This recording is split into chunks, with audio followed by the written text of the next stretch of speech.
मलिक कौन है सर? आसिम मलिक कौन है? आसिम मलिक है आईएसआई का चीफ, जो पाकिस्तान के द्वारा प्रायोजित आतंकवाद का संरक्षक है। भारत की सरकार उससे बातचीत कर रही थी जब सेना लड़ रही थी। 8 मई को जब सेना लड़ रही थी, आप आईएसआई से बात कर रहे थे। आप आईएसआई से बात कर रहे थे। आसिम मुनीर और आसिम मलिक दोनों से आप बात कर रहे थे। आप बात कर रहे थे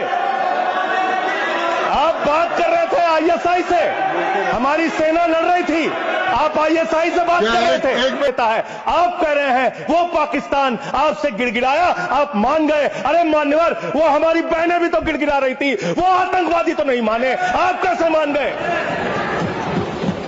वहां पाकिस्तान और अमेरिका का इलू इलू चल रहा है और आप कह रहे हैं अब की बार ट्रंप सरकार। आई लव पाकिस्तान कह रहा है ट्रंप।